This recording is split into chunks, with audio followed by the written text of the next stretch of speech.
Hello, welcome to this short video on mallets, stonemasons mallets. As you can see from the variety on the table in front of you, there are many different sizes, shapes and weights of mallet. The stonemason's mallet was traditionally used in the more final stages of masonry.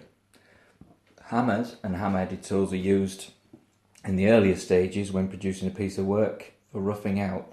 The mallet is when you get to the more detailed work.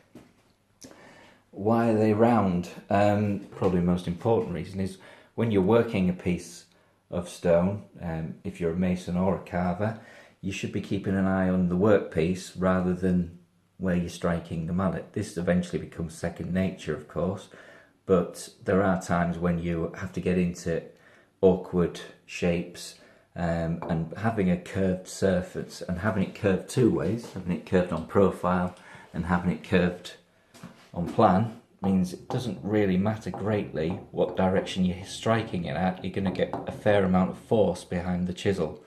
This, as you can see, is a mallet headed chisel, and is what you should be using with a wooden mallet or even a plastic mallet. I see a lot of masons using pneumatic headed chisels used with pneumatic hammers on nylon mallets, and the end result is this.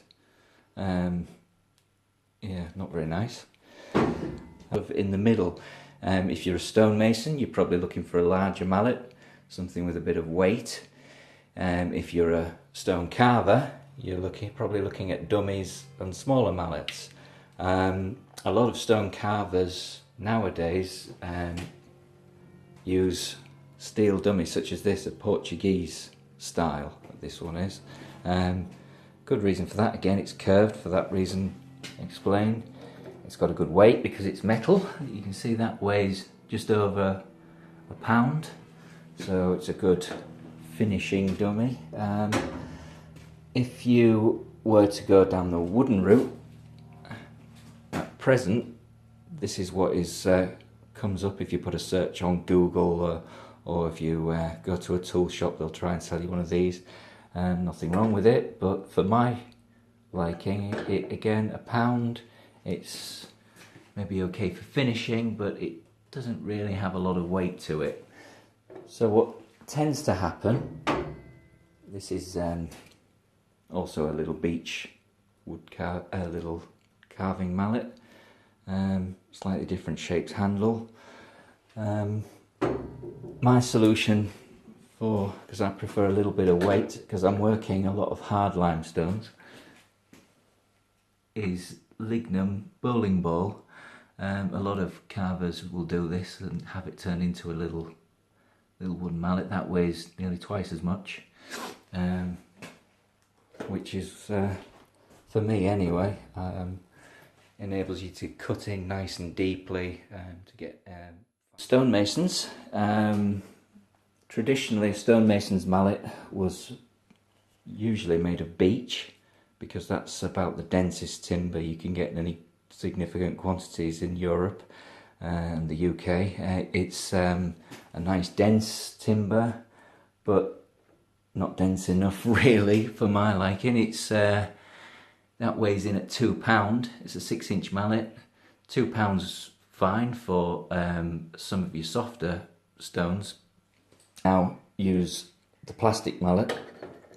That's just under £3. It's 6-inch diameter. You can get them in 5 inches. Now for me, these aren't very nice. They're mass-produced mallet. You can see the handle is made from hickory or some such timber. Traditionally, the handles on hammers and mallets were made from ash. You can see this one is actually worn to the shape of the user's hand. Ash is nature's shock absorber.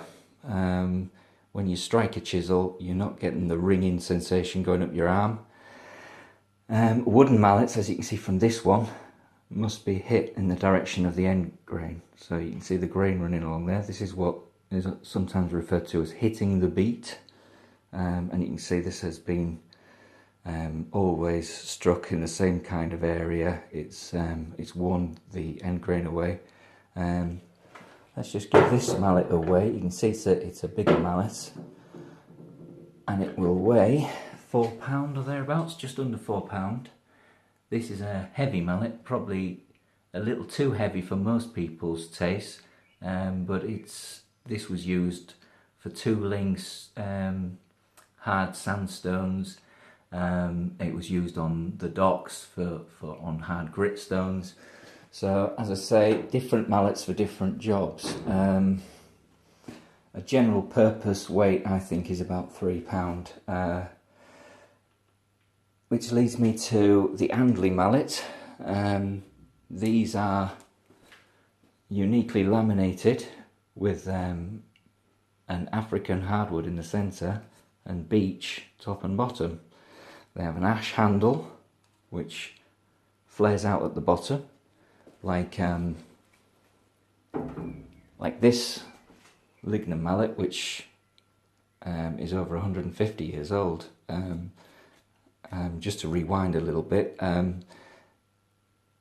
back to the lignum bowling ball. Lignum has got a very swirly grain to it. There's no defined direction, as you can see from this. So what tends to happen is it's not hitting the direction of the end grain, because it's hard to tell where the end grain is, so if there even is one. So you just end up with it all going concave. So sadly, this one, after 150 years, has had to retire. So I asked my friend Lee to produce me something similar. Together we did a bit of research, and we found leadwood was a good substitute for lignum. It's the similar density. It's 1.2 times heavier than water, so it will actually sink if you drop it in water. You can see the grain again is a bit swirly, but not as swirly as the lignum. So we're able to see which way the grain goes. Laminate, the idea of laminate with a beech is the beech means you can see the direction clearer.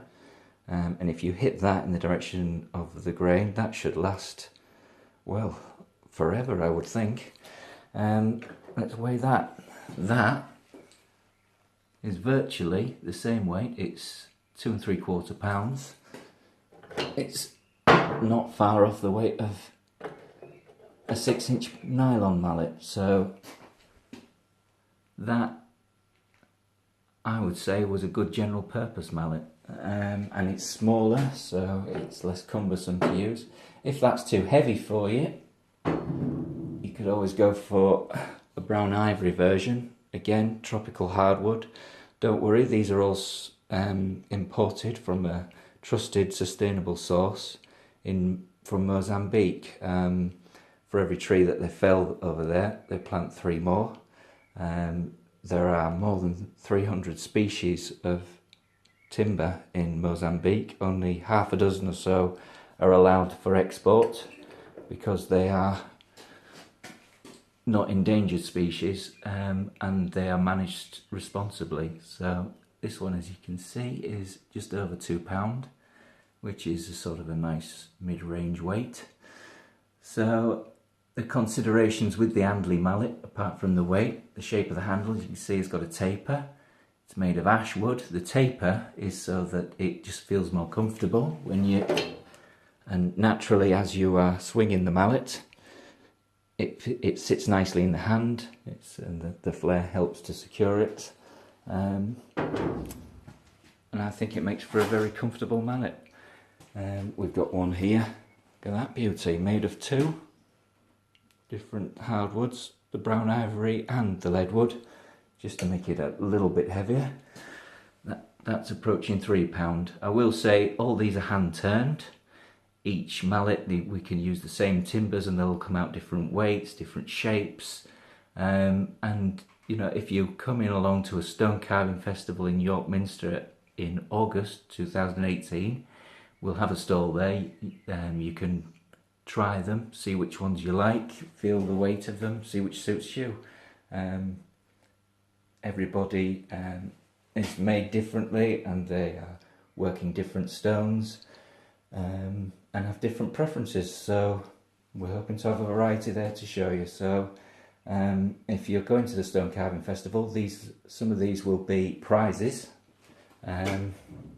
So good luck, and I hope you've enjoyed this video. If you have any questions, just ask me. If you want to purchase one of these mallets, just Google Andlee mallets. You'll find them on eBay and Etsy, and in time hopefully for sale on my website. Thank you.